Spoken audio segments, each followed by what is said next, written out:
Selamat siang sahabat Jawa Timur, jumpa kembali bersama saya Tika Amsar di Breaking News Update COVID-19 di program Jatim News Today.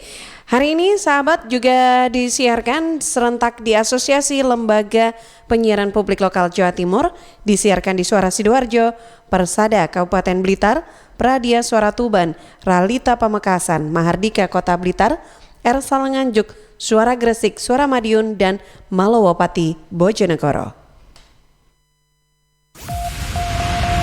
Rangkuman kabar update penanganan COVID-19 untuk regional Jawa Timur segera sahabat simak dalam Update COVID-19. Update COVID-19.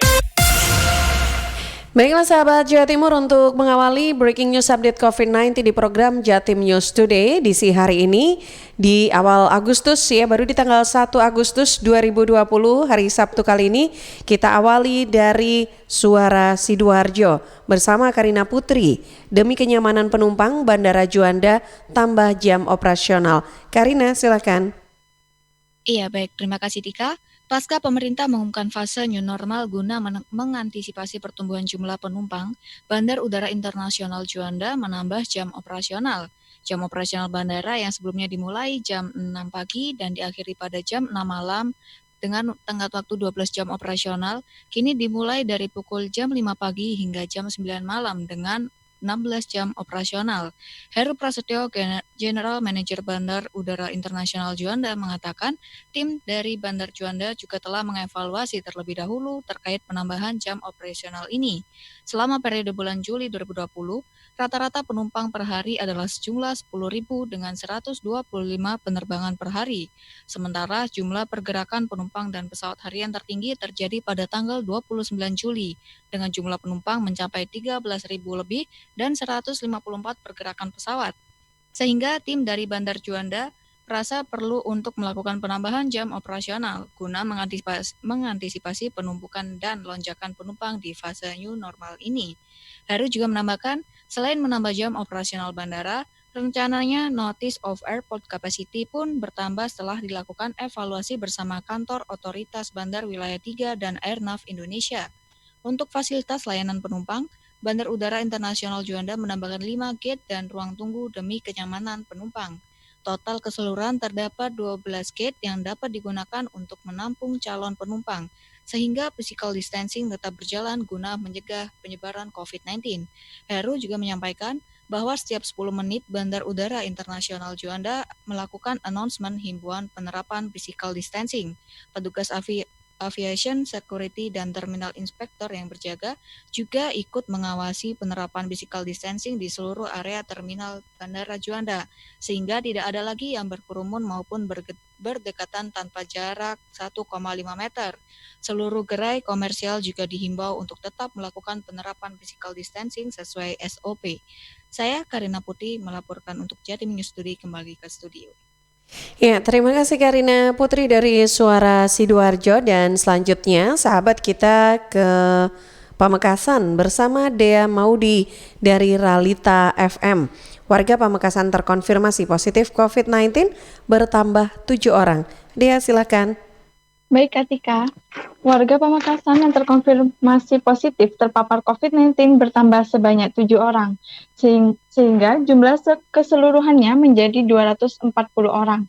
Sigi Priyono selaku juru bicara Satuan Tugas atau Satgas Pencegahan dan Penanganan COVID-19 Pamekasan menyatakan temuan adanya tambahan 7 orang yang terpapar COVID-19 itu berdasarkan hasil tes swab.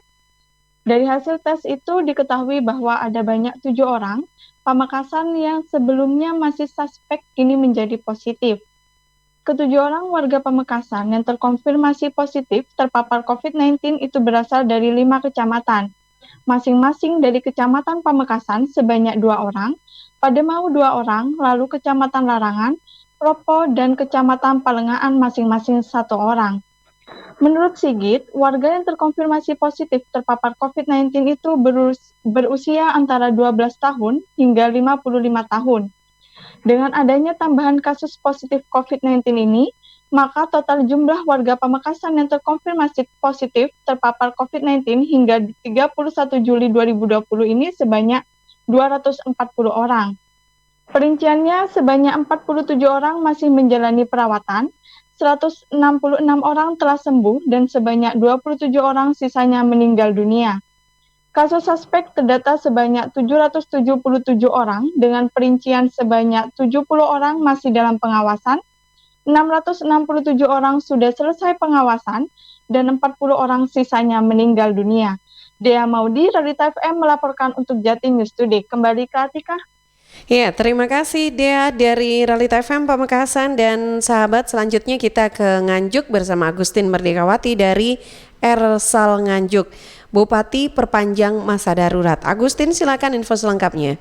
Ya, terima kasih untuk Atika. Status darurat bencana COVID-19 di Kota Nganjuk yang seharusnya selesai kemarin diperpanjang hingga 1 bulan ke depan.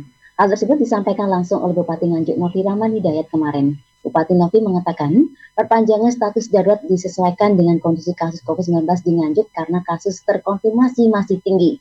Meski sudah menyebut perpanjangan status darurat dilakukan selama 1 bulan ke depan, pihaknya masih menunggu hasil kajian dari tim kesehatan dan pemerintahan terkait lamanya status darurat. Demikian juga terkait perubahan gugus tugas menjadi satuan tugas. Hingga kemarin menurutnya, Perbud dan 21 surat edaran Bupati terkait protokol kesehatan di Nganjuk bidang kegiatan masih berlaku dan belum dibubarkan. Gugus tugas dan semua masih berjalan sesuai dengan tugas dan fungsinya.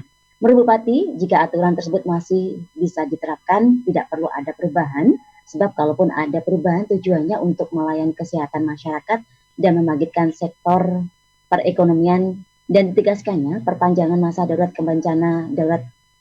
bencana COVID-19 bukan untuk menghentikan aktivitas warga dan warga diperbolehkan beraktivitas, namun protokol kesehatan tetap harus dijalankan. Untuk masyarakat yang ingin menggelar kegiatan termasuk pernikahan juga diperbolehkan dengan syarat mereka harus menyesuaikan dengan aturan protokol kesehatan yang sudah dibuat. Sebanyak 21 surat edaran Bupati yang diterbitkan yang menurut Bupati Novi sudah mengatur semua bidang. Karena itu, jika ada warga yang akan beraktivitas, mereka harus berpegangan pada surat edaran yang sudah dikeluarkan oleh Pemkab Nganjuk tersebut.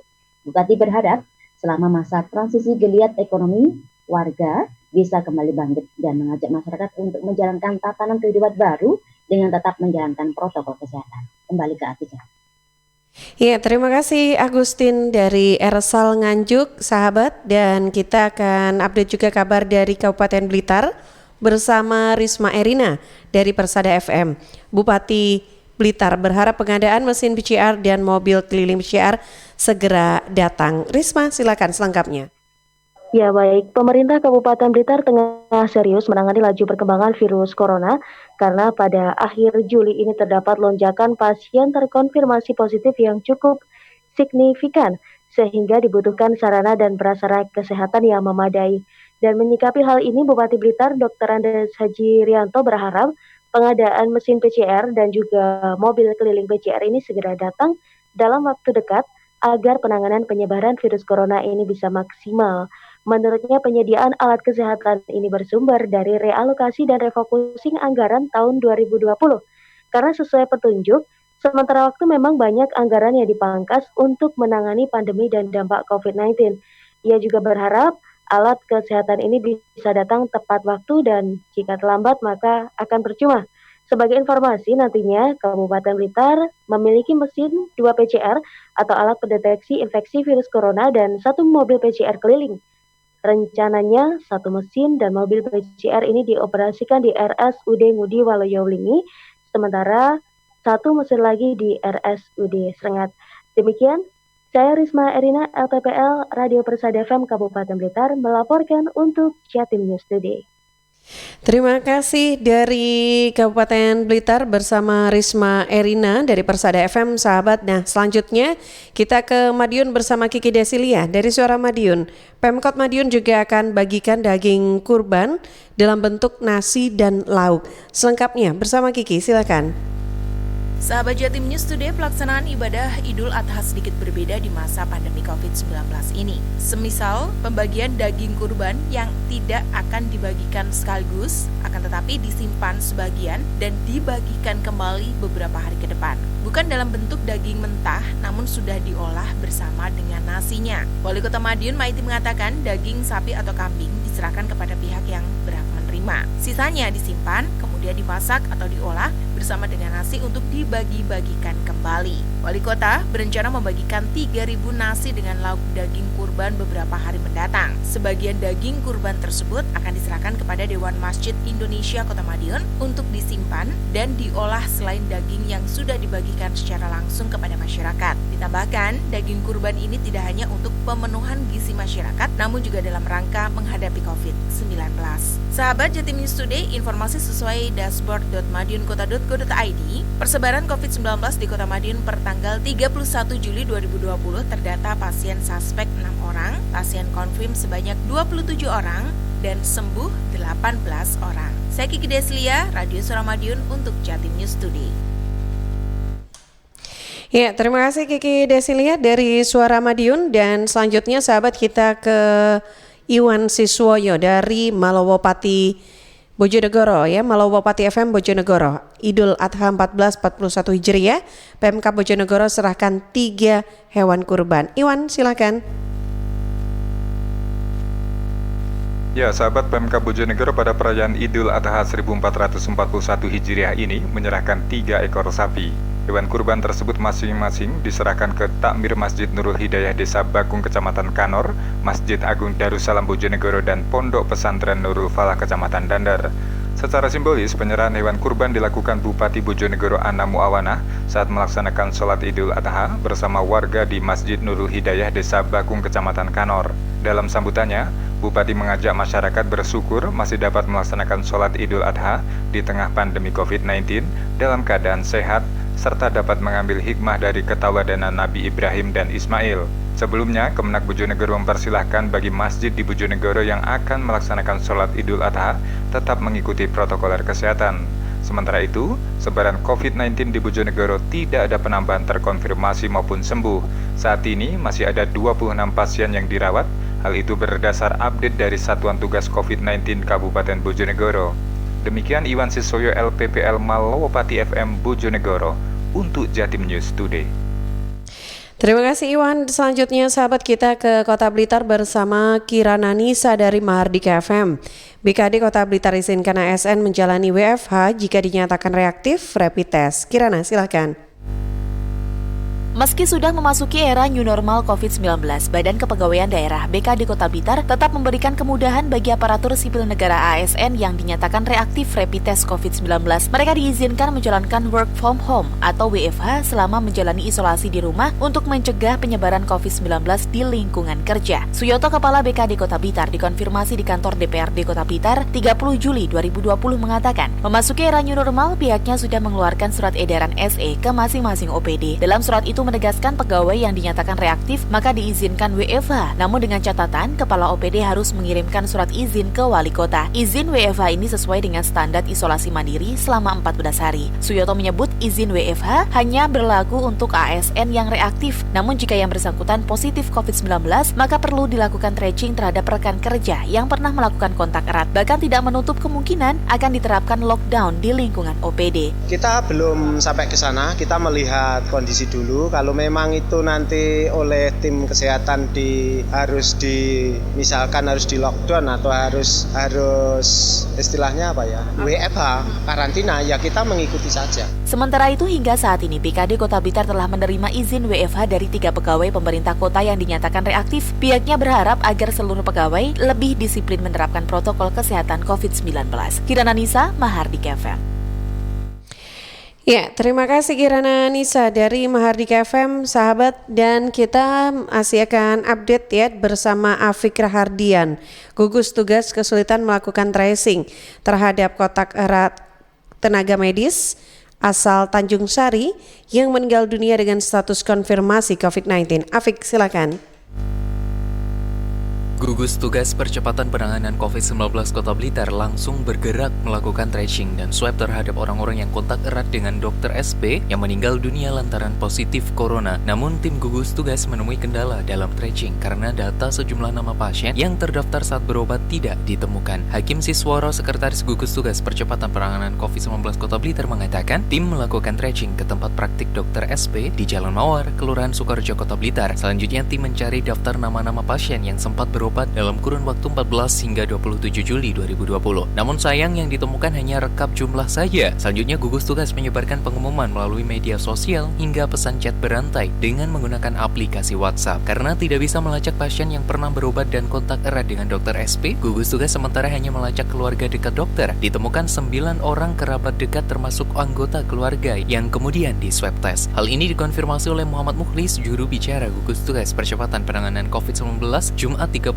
Juli 2020. Mukhlis mengatakan, petugas dari Puskesmas Sukorejo mengambil sampel swab di rumah kediaman Dr. SP di Kelurahan Tanjung Sari, Kecamatan Sukorejo. Kita melacak dari data-data yang ruang kerja almarhum, sambil juga menggali dari penjelasan keluarga. Nah, sedangkan dari keluarga tentunya terbatas. Pasien yang pernah periksa kepada beliau, almarhum, dalam kurun waktu 14 hari sebelumnya, maksimal 14 hari sebelumnya, ya diharapkan untuk melapor. Mukhlis menghimbau bagi pasien yang pernah berobat dengan Dr. SP diharapkan segera menghubungi petugas puskesmas sesuai domisili atau tim gugus tugas agar segera mendapat penanganan.